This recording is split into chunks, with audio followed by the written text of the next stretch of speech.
It's getting better, a little better all the time. Life solutions, coaching, counseling, naturopathic medicine, insights for successful living, and getting better with Ann Beal. Welcome to the Getting Better Show. I'm Ann Beal, and this is my host, Jim Slaughter. Hi, everyone. Good to be with you today. It's good to be here. And we have Timothy Mahoney, and he is an award-winning director, investigative filmmaker, and we've had him on before. He has made so many movies, and they all start with patterns of evidence because his media empire is Thinking Man Films and Media, and he has done Patterns of Evidence. Let's see, Exodus, Moses Controversy, Red Sea Miracles 1 and 2. Yes, Mount Sinai 1, coming up, which is what we're going to talk about today, right. And The Journey Home. Timothy, welcome to the show. Hey, well, thanks for having me. Yeah, those films are in the Patterns of Evidence series, and it's great to be with you. I so enjoy talking with you, and yeah, it's great to be able to share about this. I guess I would say calling to talk about the historical patterns that we see in the biblical narrative. And so this new film, Journey to Mount Sinai, is going to be in over 800 theaters, October 17th and 18th as a Fathom event. Wow. And this film is going to be searching for the route of the Exodus. Mm-hmm. And so how do you do that? You know, the challenge was that there were a number of mountains that people have proposed, and many people know the traditional Mount Sinai is in the Sinai Peninsula. Right. And in fact, we are going to be looking at 6 different mountains for this investigation, and it's a 2-part film series. So the first film is coming out October 17th and 18th, as I said, and people can get tickets for that at patternsofevidence.com. It's a Fathom event. In fact, we even have a trailer. Do you guys have the ability to show a trailer if we send you one? Yes. We do. Okay, well, why don't we do that? Okay, have you seen the trailer yet yourselves?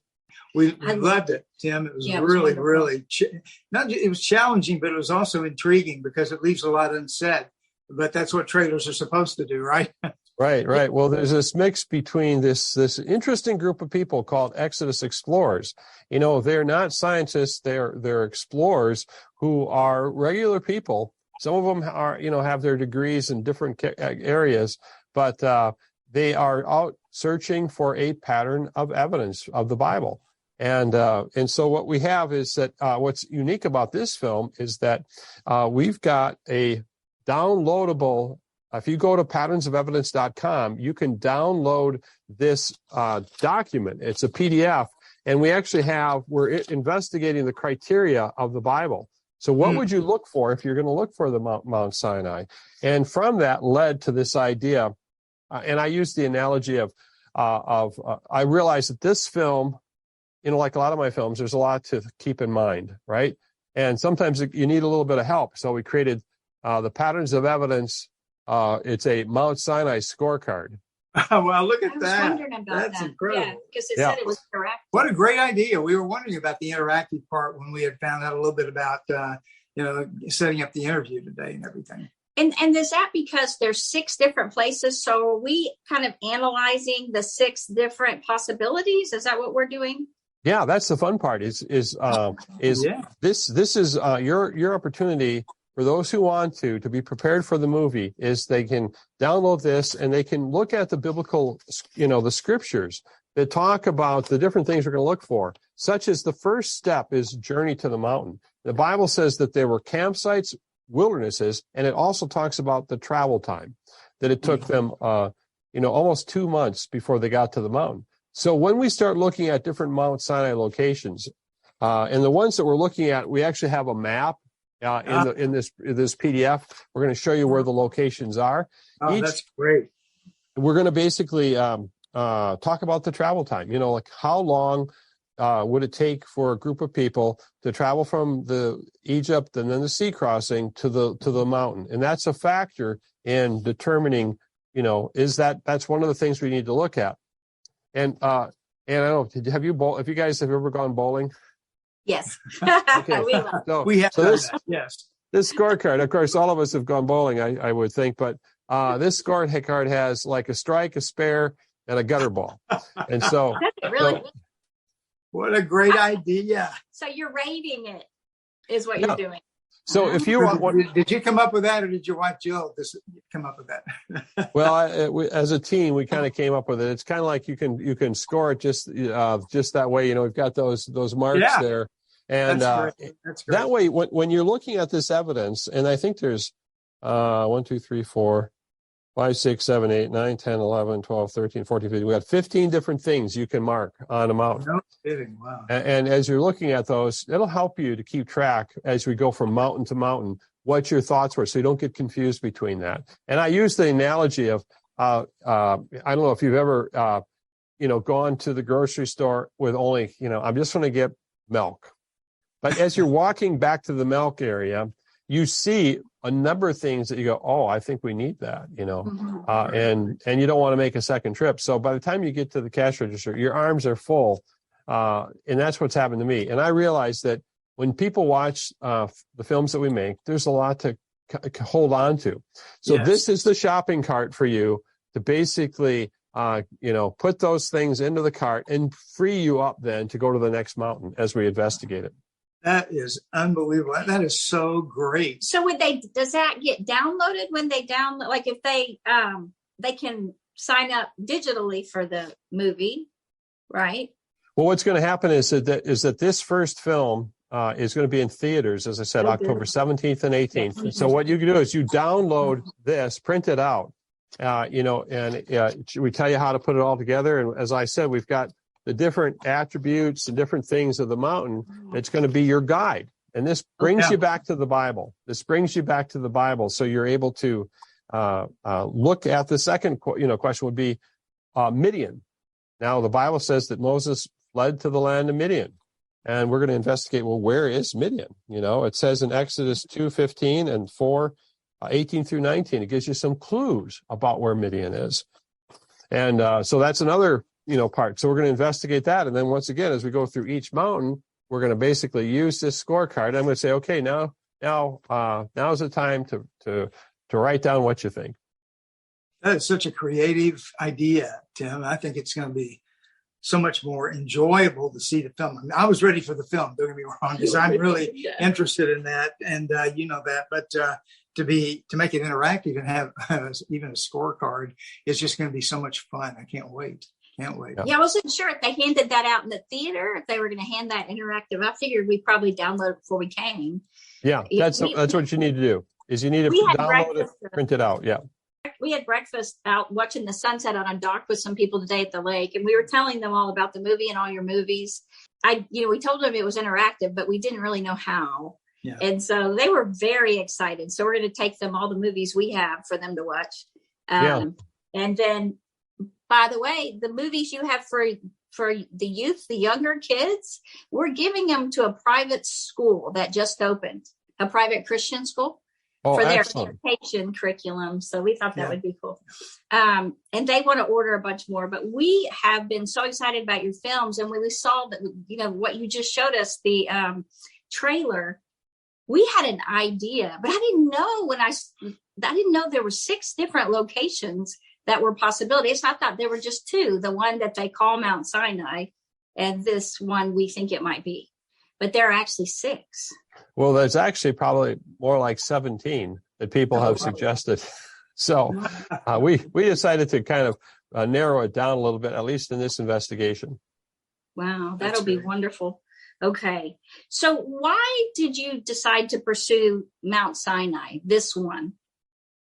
This next film is part of the biblical journey. As you were reading the Bible, I have spent my time, and I didn't know this was going to happen to me, but I have spent my time, working through the Bible and the narrative of the Exodus. And so once again, we started with Exodus, and we went from Abraham in the very first film. If people haven't seen that, that's called Patterns of Evidence, the Exodus. And that film covers the promise made to Abraham that his family would be his seed would grow to a nation, a large nation, and that many nations would be blessed. But they would first be enslaved, but they would return. God promised Abraham this land, and we all believe that is the nation of Israel, the historical and modern day Israel. This land was promised to the Israelites, his descendants, and that through his seed all nations would be blessed. Well, what was that about? Well, that was the coming of Christ. And so as I'm going through the Bible, I started with that, and I worked my way through the Exodus of Joseph, them growing into a multitude. After that, they were enslaved, and then there was the plagues. Moses came, and they were freed, and the plagues came, and then after the Exodus, I realized that if I'm going to make a film about the Bible and really looking at the criteria, I needed to deal with the question of, did Moses write the first books of the Bible? Because there was a lot of criticism, as you know, as a professor, there's a lot of criticism about the Bible. It's called higher criticism. And it's happened over the last several hundred years that Moses was not the author. And that was the reason that I felt we needed to take a pause and actually record or investigate the ability of Moses to write. And the question then was, well, what would he have used? And that became the film, The Moses Controversy. And that film, I was so surprised by it, but I'm very, very thankful that we made that film. It's a very powerful film. And it basically shows that somebody took Egyptian hieroglyphs, like the bull symbol, I could put it here, the bull symbol, and they took that hieroglyph and they made it into a letter, a phonetic letter, and it became the Aleph, and the Aleph represented the bull, and eventually the letter turns around and becomes the letter A. Yeah. And that was the beginning of the alphabet. At that time, I think the alphabet was all consonants. There was no vowels, but the phonetical way to say things, which is a really important fundamental idea. This alphabet shows up in the Sinai, and it was found by the Petries, who was the father. Flinders Petrie was the father of Egyptology, and he could see that this use of these inscriptions were in a way that was not Egyptian, that somebody had modified these into something, and then as people went on to discover it more, they thought that it was actually the world's first alphabet. And I strongly believe that what happened was that God informed either Joseph or someone at that time to create a phonetic alphabet for the Jewish people, and for Abraham's descendants, and that then grew, and that is earlier in time than when most people thought the Israelites were. But what we're seeing is that would have been then the writing system that Moses could have used. Now, what's amazing about this is that it says Moses, when he writes, he says, "Teach these commands to your children, write them on your doorposts." And what we find out is that this early form of writing, this early Hebrew, was actually looks like slaves or people of lower estate, not Egyptians, were using it. And so it just matches and fits the biblical understanding that we have of what happened. And then we look at the city of Avaris, where it's underneath the city of Ramesses. For some people who have seen the film, what we see is that at an earlier time, if this is the city of Ramesses, the Bible says that the Israelites were building the cities of Pithom and Ramesses, that underneath that city was an older city. And that's where the evidence for the Bible comes from. And that's what our first film shows. And then we have scholars seeing a connection to that city of Avaris and this early writing. And, there's the verse in John, the first few verses, it talks about the Word. In the beginning was the Word, and the Word was with God, and the Word was God. And you realize that without the ability to read, that we would not be able to know God's Word. If everything was symbols, But God provided the basis, and that alphabet became the basis of all alphabets. And so what I'm seeing and what I'm drawing a conclusion is that God gave us the ability to know who he was by giving us the ability to understand words. Wow. And it says the word became flesh and dwelt among us. And here we find this connection, I believe, with the Israelites and the ability to understand who God is. And it happens right there. And that's the second film that I made. And why I made that was because I wanted to be able to be confident in the words that we were reading. And that those words then were going to give us clues as to the journey to the crossing of the sea and the journey to Mount Sinai. And that's how we got here with those films. It is. We saw the Moses controversy first at theaters, and then we went back and saw the Exodus, and it was very, very exciting. And let me just say that I must say that for me anyway, and some of it has to do with my language backgrounds and stuff. I love that topic. I love that subject. And for me, the Moses controversy was the most impactful and powerful. And to see you so masterfully develop or show the development of that language in the structure, comparing it to Egyptian hieroglyphics, and then the development of it on into what became a more modern Hebrew, but to show it back when it was an ancient language, it was just fascinating to me. So anyway, thank you for that and for everything. We really, really have enjoyed every bit of it. And so we're just really excited too about the Exodus. About the Sinai, journey to Sinai coming up. And what did you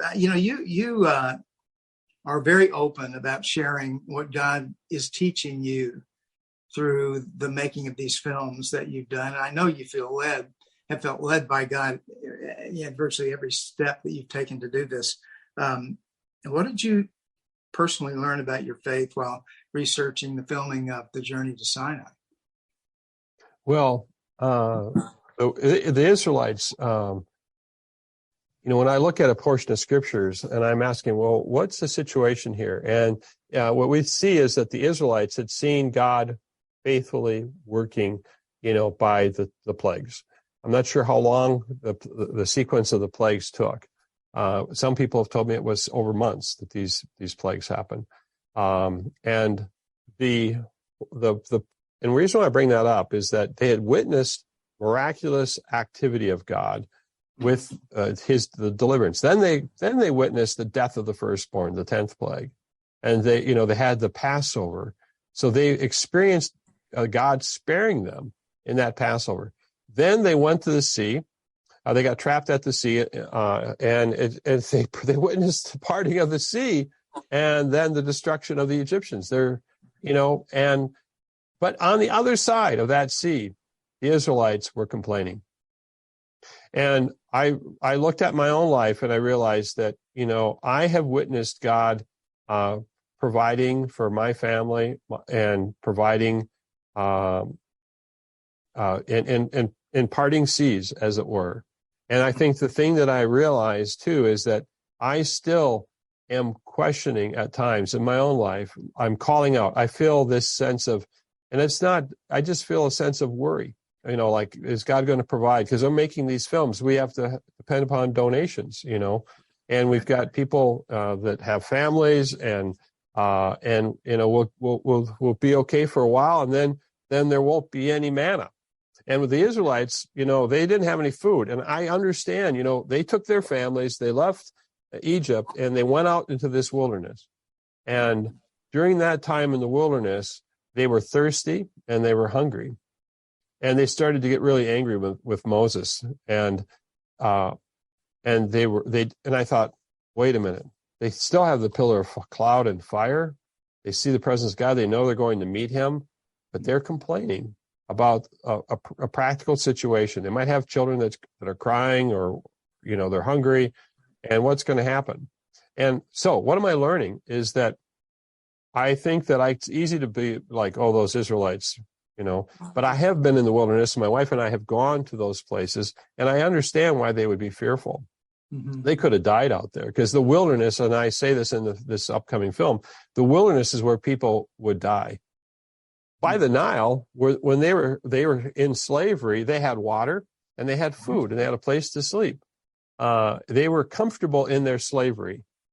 And I think the big lessons for me is that sometimes we can get comfortable in the things we're enslaved in because we've got water, we've got what we want. And God is saying, no, listen, I'm taking you to a land that's much better than what you have here. But he takes us into the wilderness to meet him. And so the big spiritual lesson for me is, do I trust God in the wilderness? And I have been in the wilderness multiple times. And even now, making this film, as wonderful as it is, we're going to be in 800 theaters. It's going to be October 17th and 18th. There's a Fathom event. There's still, Lord, well, how will you provide? How will you provide for this? And I've just had to daily just trust the Lord that he's going to provide. And right now, when things are tough for people and the economy, and I was at a grocery store, and a woman told me in the last 2 years, the grocery prices have doubled. And look at gas, look at all the expenses. And then we have these different challenges, and people are suffering and they're fearful. And the question is can we trust the Lord? And the answer to that is yes, we can. It's just that it's painful at times and uncomfortable. And that's when I make these different films, like when I made the film about miracles, I realized, do I quickly go to the doctor for a solution, or do I also pray, and ask the Lord to work in it? And I think that, so if I'm being honest about it, that's the conversation, by the way. We have a panel discussion at the end of this movie. Good. We're going to be talking about that. And we've got Dr. Mark Henry, who's going to be speaking. We have, he's going to share about, really, what does this mean when we go into the wilderness? We've got Tom Berkowitz, who's a Messianic believer, and he's also going to be sharing his perspective on this. And then Jeff Cavins, who is a Catholic theologian and Bible teacher, and he has developed a Bible, and I'm trying to think, I think it's called the Adventure Bible. So the panel discussion is wonderful afterwards, because, a lot of this is technical. That when you watch a film, I'll take you to places you've never been. And you're going to, have fun with the scorecard. That's going to be it's a treat to basically go on this journey with the scorecard. But at the end of the day, when you walk out of the theater, you're going to say, well, what is it going to do for me now? How do I take this home? And that's why these panel discussions are very valuable to have, because we're going to unpack what it means for us today. We saw, not to bring up a different movie, but your movie, The Journey Home. Yes. And there were amazing things that happened to you and your whole crew in that movie. The miracles that happened in the room when the wind blew through. And was that in that movie? Is that where we saw that? I think that was a different. No, that's The Journey Home. Yeah. Right. Yeah. Okay. Yeah. The Journey Home was, certain things happen. This is my 20th year working on Patterns of Evidence. In the very beginning, we didn't know what to call it, but we knew that we were working on the Exodus. And over those first 12 years, there were times when we would be praying and saying, Lord, what should we do? And I felt that these films, as I prayed for a long time, because there are things that I have filmed that cover a large span of history. And in fact, I actually made a brochure. The brochure was, I think, 6 or 7 feet long. It was a big paneled brochure. It's probably 2 feet this way, and then it would open up like this. So it was almost like one of those huge panoramas. Yeah. And I put an arc on that panorama, and I showed sort of creation, the Exodus. Well, actually creation, then we went from the flood to Abraham, and then, the Israelites coming to Egypt, Moses, the Exodus, the 10 Commandments, working our way through King David. Because during the course of all this filming, I was filming events as they were coming out, and I could see that we had more than one film. but I didn't know what to do with that. And the reason why the films are constructed the way they are has to do also, and when I say they're multi-points of view, what we've learned is that if you have only one point of view, it's hard for people to be open to listening to it because they want more of an informed, decision. And so I started to then ask people who didn't believe that the events happened, well, why? Explain to me why. I'm open. I mean, in other words, if none of this happened, I need to know. And that was been the approach that I've taken. And what we found is that approach is having these different points of view. When I create a multiple sides here, that has been very valuable for the effectiveness of just getting to the bottom of, what does this, is this evidence and can we see it? And what you're finding then is that when we put out a pattern of 5 different things to look for in history, and we actually see that this pattern sits over here and we put those two together, you're going, wow. And that's why we have thousands of people that have been, I'm not sure how many, if there's been over, you lose track of how it is, but there's thousands of comments that have been coming in where people have been greatly impacted because they've seen God's act in history and it's matching this pattern. And the pattern is really quite powerful because the probability of the sequence of 1, 2, 3, 4 in that line and finding those events like that, the probability of those two coming together is really high. I mean, it's what should I say is it's unusual. I guess I don't know if I could say it's high or low, but I mean, it's a rare thing that the probability would happen. And what we do is we see that it is happening. And when you see the sequence of events that line up that show that there's evidence for the Bible, then it says we need to take this seriously. Now, that's been so powerful as you've been interviewing people. It seemed to me that were some people who are fairly skeptical about certain options or directions that could be taken, but they changed their minds in the course of the making of the film. Is that true? Well, I'm trying to think. I don't know that if I've had too many of the scholars. Once a scholar takes a position, oftentimes they defend it, and they're trained to defend it. Yeah. Whereas I was always under the assumption that if people found new evidence, they'd be open to changing their mind and basically going where the evidence lies. That has happened at sometimes, but most of the times, the people that I have, they just say, well, you're a good filmmaker. I appreciate your honesty and your openness. That's the reason why I did the interview, but I don't really agree with your conclusion or your interpretation. Okay. A lot of the patterns that we are uncovering is also about, do people interpret it which way?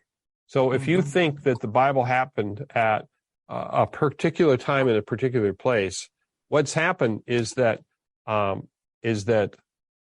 let's say the main stream scholars who don't believe in the Bible have pinned the Bible to the time of Ramesses.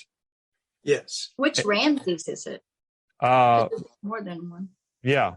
That's a great question. The second one? Jim said the second one. Yeah. I think so. Yeah. Well, and so often I think if a person is just dead set on defending a position, then he's going to adjust the data to fit his position, right? Or if he learned the data wrong. Like the history line that we saw for the first time in the Moses controversy, the timeline in history where they place it with the wrong Ramses, I thought was fascinating. Well, they had different viewpoints on that, right? But you see how the record, when you put it with a different Ramses, everything falls into place.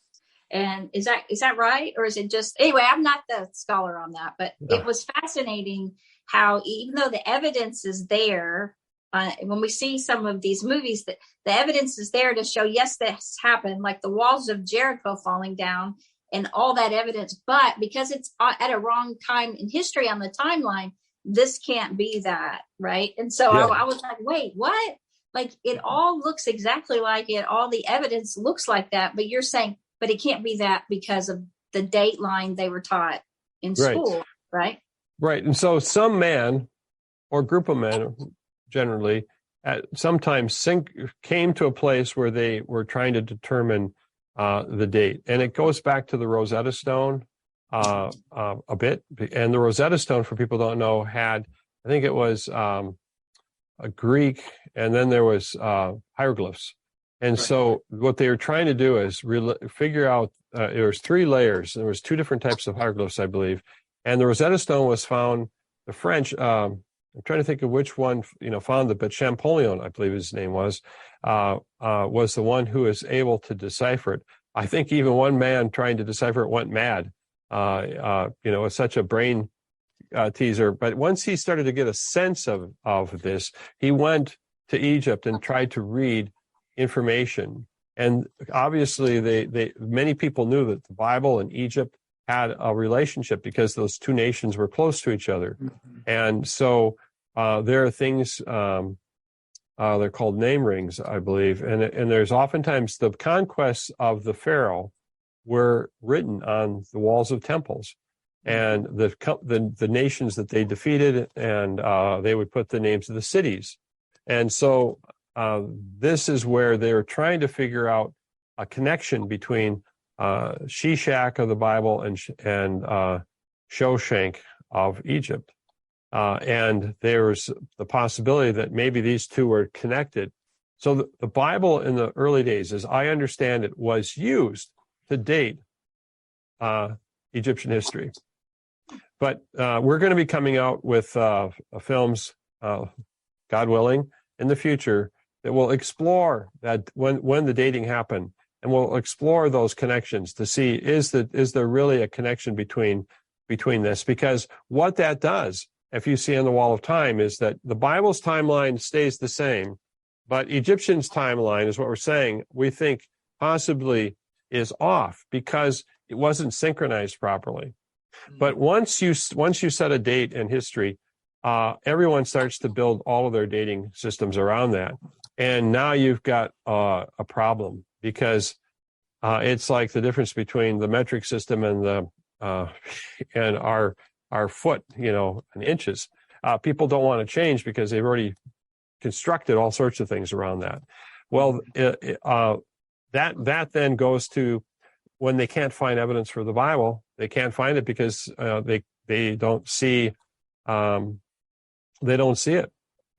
the archaeology, and that's because, well, it could be that they placed the Bible in the wrong time period, and that's what these films are helping to do with that wall of time that we created.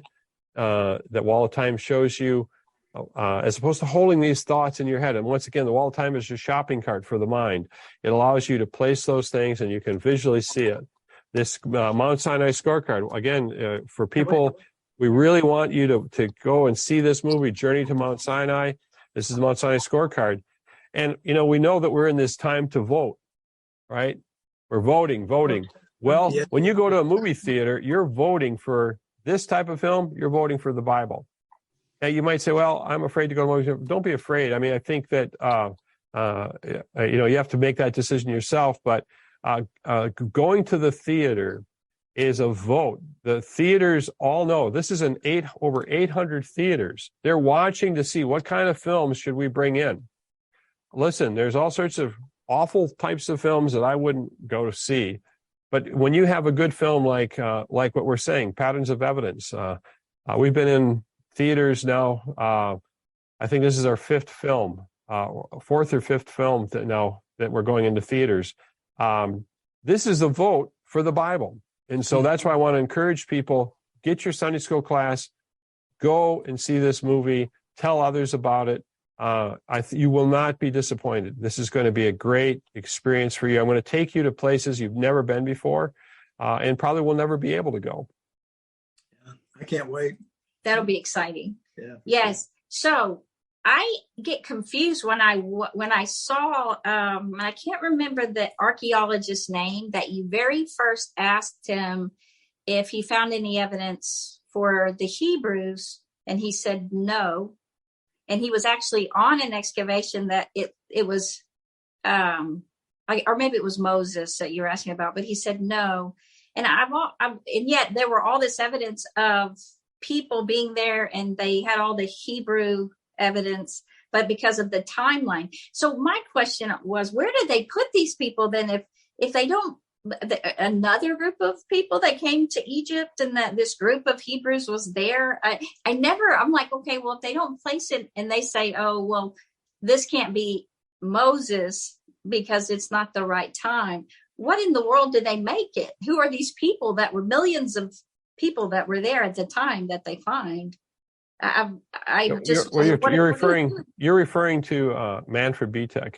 Yes. And, so interesting situation was Manfred Bitek was the first Egyptologist that I talked to in Egypt in 2002. I went to his dig site, and he was digging there at the very location where the Israelites, the Bible places them, except he was digging at a deeper level. And remember when we talked about Ramesses here and down here, and what he found, and what I found out later was that he did believe that he was, digging up the Israelites, but he had to be very careful what he said because of the politics with Israel and Egypt, and he would have been giving credibility. So when I went to him, I said, "Have you found evidence for the Israelites?" He said, "So far, not." And that was telling us that, I think he was being careful, but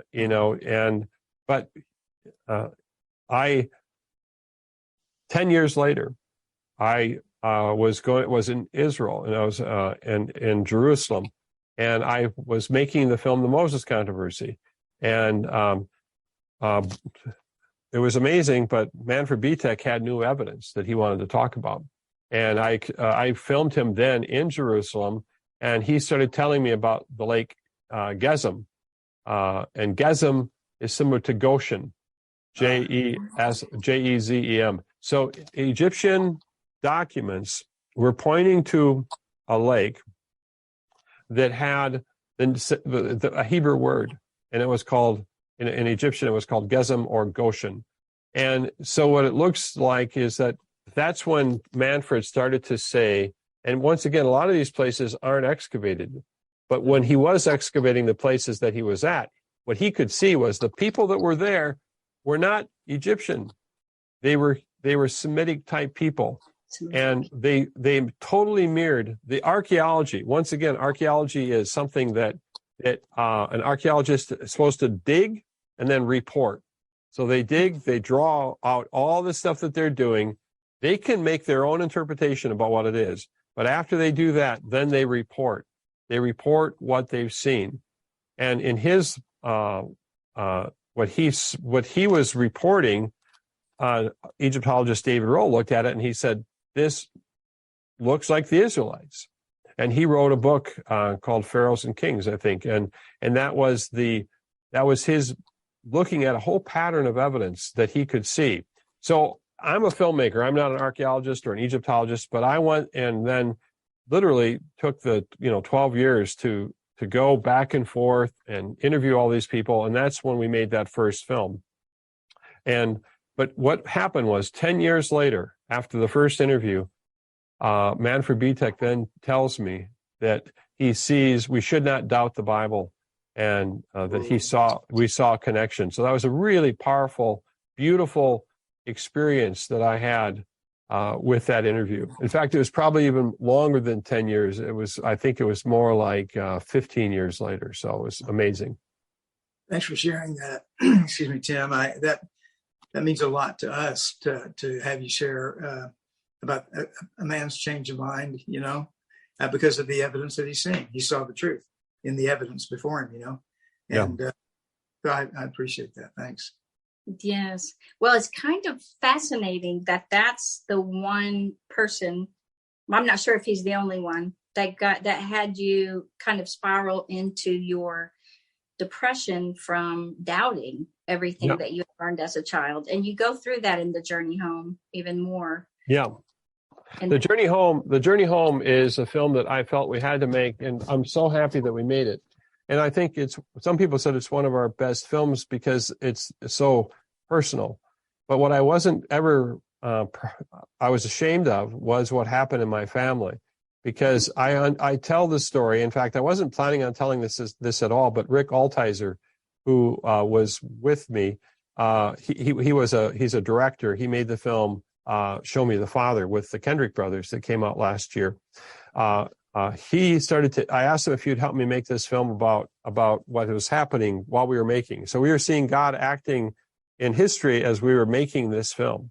And we're making a film about God acting in history, and we were experiencing that ourselves. So, so the journey to the home was to capture that testimony. And what happened was that he started asking me deeper questions about why this meant something to me. And I shared about my family and about the legacy of faith that my grandmother and grandparents had, and the legacy of faith that my mother had, and that passed on. And I can tell you, after reading the Exodus and after reading the scriptures, our faith is meant to be passed on from generation to generation, because it's the salvation. It's understanding why we are here. And even in the Psalms, you'll see, that we are to tell and champion to our children. I think if I was reading through Psalm 70 and all the way through 78, there's different parts where it says, teach these to the next generation, the mighty things that the Lord has done. And that is my message to so many people, is that we need to get focused on what our role is here. And some of us are parents, and we have grandchildren. And today, there's so many messages that are out there that who's going to tell those children about what God is doing and what God has done and what God can do. And that's the reason why we make these films. And the journey home for me, once he started asking me to share about my family, my mother believed that God was true and that he would hear our prayers. And my father was a very broken person. My grandparents didn't want my mother to marry my mom to marry my father, because they knew there was something wrong. But my mother felt that she should marry him. I wouldn't be here. We wouldn't be talking, And God worked through that difficult relationship. My dad had been abused, and he had gone through the war, and he had a lot of rage in him, and he was very dangerous. And it got to the point where we actually had to flee my father and go in hiding. And that's something that I've never thought I would ever share publicly or talk about. But it seemed that as we were making these films, that I needed to be honest and transparent about why this meant something to me, is because we depended upon God of the Bible. And when after I had filmed Manfred Bitek, who we talked about, this Egyptologist, the very first time in 2002, I came home and I was sitting in my edit suite on a Saturday by myself, looking at this footage, and I realized that there's just no evidence for the Israelites here. What's going on? And then I started to feel like tears coming up. Mm-hmm. And I said, you have to explain this to me. What's going on? And then literally the temperature in the room felt like it changed. It got very cold. Mm. And I had this thought come into my mind: everything your family has believed, everything your mother believes, it's all a lie. Mm. And this absolute, chasm of utter hopelessness came over me. And every foundation, I felt like I fell into a pit. And right after that, falling in the pit, I heard a voice, like in my thoughts, it said, stop editing, get up, go to your office. And I got up, I walked to my office, go to your bookcase, walk to the bookcase, read that book. And that's when I just like you have a book here, I knew exactly which book. I pulled it out, and can you believe it? It was David Roll's book, Pharaohs and Kings. I opened it up, Manfred Bitek's dig site, and the evidence for Joseph and the whole story. Here, this agnostic man, I had seen this before. And a year earlier, someone had given me that book, but I had gotten lots of books, and I put it on my bookcase, not really realizing how significant it would be. And then I contacted David Roll, and I headed to England. So I think that was God's providential leading me to a place. And I just was talking with a German, it's an American working in Germany who's a pastor, and he has a show. And he said, Tim, I heard you tell that story. And he said, what were the words that you heard? And I said, stop editing, get up. And he said, do you know that the word phrase get up is used throughout the Bible? And it's a command. It's almost like a calling, get up. I just reading in the Gospels, Jesus tells us, man, get up, and different places. There are times, Paul, I think it's Peter, different places where God is saying to someone, get up. And so I got up and I went to Egypt. I went, back to Egypt, as it were, and went back on this whole investigation. And so the calling for me, we are a nonprofit. We're Patterns of Evidence Foundation. We can't make these films without people's help. And you said, what am I learning right now? Well, I'm learning that I've got to trust God for the manna in the wilderness. And if people want to help us, they can by going to our website, Patterns of Evidence. We've got a lot more getting up to do. I know what the films are, and we've got some of the material already shot. We just need people to help us, to join us in the calling. And after I came back and finished the first Exodus film, I was praying. I said, well, what should I be doing? And I felt like God was saying, cast a vision, cast the vision. And so that's what we did. We casted a vision. And And I want to remind everybody the movie Patterns of Evidence, Journey to Mount Sinai, October 17th and 18th. What time is that at? Is it only one time or is there a few times throughout the day? Or No, does I it think depend on the theater? it's usually an evening showing, and it usually starts at 7 p.m. And there'll be a pre-show, and there'll be a panel discussion at the very end. So yeah, we are excited about that. So get out there and see it. Yeah, and Tim, you did leave out one thing, and that was that God, when you heard him tell you stop, and I don't want to give that away from the journey home, but I mean, he spared your life twice, right? Yeah. If you watch the journey home, there are times when I was a child, 3 times when I felt like God spoke and protected me. One time was from being run over by a dump truck, and so I think we all have things that God's calling us to do, and we need to. And my encouragement is it's for each one of us to, some people, the call is to come home to Him. That's what the journey home message is. But the other part is to be faithful to the things He's called us to do. And that's the other message that I have in these films as well. So, well, thank you both for having me. God bless you, Tim. You we'll take continue care. praying God's blessings for you as you go forward, okay? Okay, We'll thank talk you to again. soon.